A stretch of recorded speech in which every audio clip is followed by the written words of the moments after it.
ជំរាបសួរបងប្អូនទាំងអស់គ្នាថ្ងៃនេះខ្ញុំនឹងមកបង្ហាញបងប្អូនទាំងអស់គ្នាអំពីរបៀបធ្វើពងទាប្រៃចាពងទាប្រៃនេះគឺធ្វើពងយកតែពងក្រហមទេណាចាសូមតាមដានទស្សនាវីដេអូទាំងអស់គ្នាចាខ្ញុំធ្វើពងទា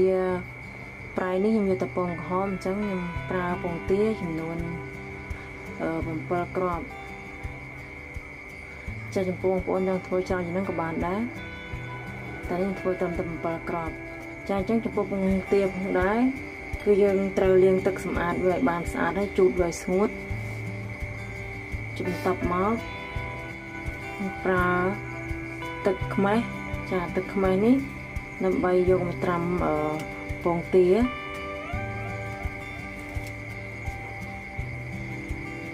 ចាចាក់ទឹកខ្មេះចូលទៅ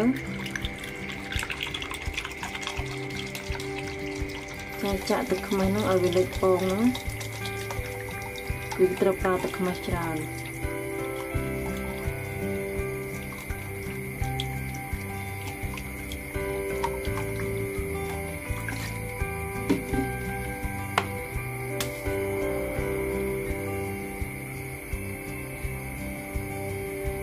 ចាខ្ញុំត្រាំទឹកខ្មេះជាមួយពងទាហ្នឹងចំនួនរយៈពេល10នាទីចាស្គាត់វាលិចតិចទៅណា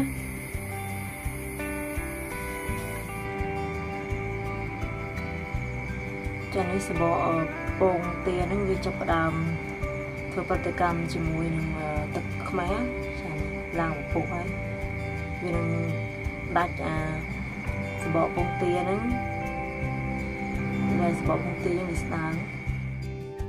ចាបងប្អូនឥឡូវនេះវាគ្រប់10នាទីណាចាចំពោះពងទាដែលយើងត្រាំទឹកនឹងទឹកខ្មេះហ្នឹងណាបើកណែបងប្អូនដាក់ច្រើនហើយវាអណ្ដែតឡើងលើចាវាអណ្ដែតឡើងលើចានេះវាអណ្ដែតទេកណាបើសិនជាវាអណ្ដែតឡើងលើវាធ្វើឲ្យពងហ្នឹងវាអត់សប់នឹងទឹកខ្មេះអញ្ចឹងវាសបកវាអត់ស្ដើងយើងត្រូវត្រឡប់វាមកខាង5នាទីតែនេះដោយសារខ្ញុំដាក់ទៅវាល្មមហើយវាលិចវាអត់ងើបមកផុតទឹកខ្មេះទេចាអញ្ចឹងយើងអាចយកពងទាហ្នឹងចេញមកតោះមកយើងប្រឡាក់ជាមួយអំបិលចាអំបិលម៉ត់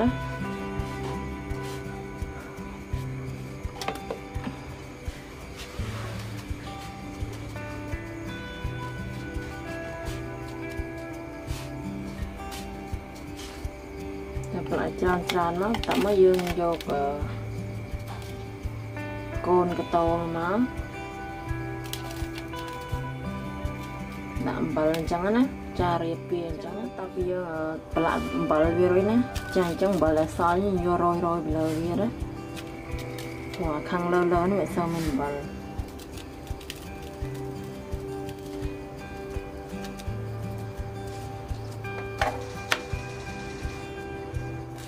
បន្ទាប់ពីយើងធ្វើអញ្ចឹងរួចហើយយើងយកកម្របវាក្រប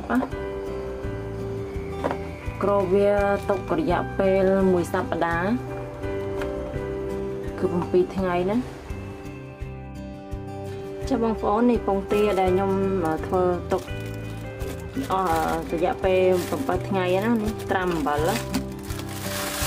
ចាពេលយើងក្របហ្នឹងខ្ញុំបានប្រាប់បងប្អូនថាត្រូវយកថង់ផ្លាស្ទិកមួយមកយើងយកទៅក្របវាមកចន់ហើយចាំយើងក្របកម្របវាតែពេលមើលគ្រប់7ថ្ងៃវាចេញទឹកអំបិលវាលាយចេញទឹក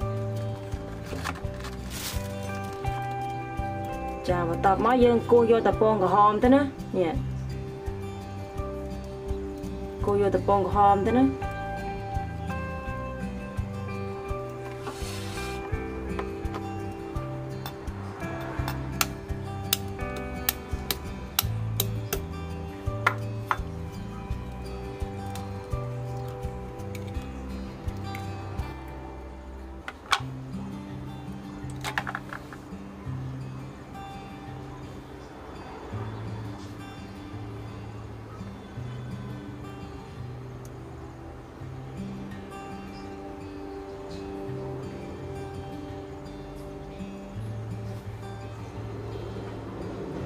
ចានេះគឺខាងក្នុងវាគឺអញ្ចឹងពងក្រហមគឺវារឹងអញ្ចឹង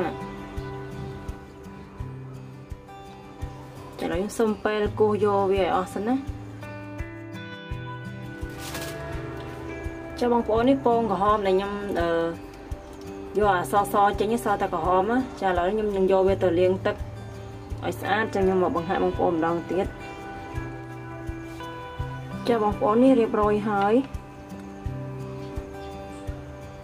ចាពេលដែលយើងស្រង់យកមកហ្នឹងណាឲ្យពេលយើងលាងទឹកហ្នឹងយើងលាងឲ្យថ្នមប្រយ័ត្នចឹងទៅវាបែកអស់ចាប់ពេលបងប្អូនយកទៅហូបភាគច្រើនហ្នឹងគឺយកទៅធ្វើញ៉ាំចានៅស្រុកថៃគេពេញនិយមញ៉ាំពងទាយកតែពងក្រហមញ៉ាំពងក្រហមហ្នឹងគឺវាចំហុយសិនណាដើម្បីវាឆ្អិនតែនេះបើតបានចំហុយទេពេលដែលខ្ញុំយកមកធ្វើម្ហូបឬក៏ខ្ញុំយកមកញ៉ាំបានចំហុយណាចឹងយើងអាចរក្សាទុកក្នុងទូទឹកកកបានយូរខែចាសសូមអរគុណបងប្អូនផងដែរដែលតាមដានទស្សនាវីដេអូរបស់នាងខ្ញុំហើយបងប្អូនកុំភ្លេចចុច Subscribe ផងណាដើម្បីទទួលបាននូវវីដេអូថ្មីៗជាបន្តទៀត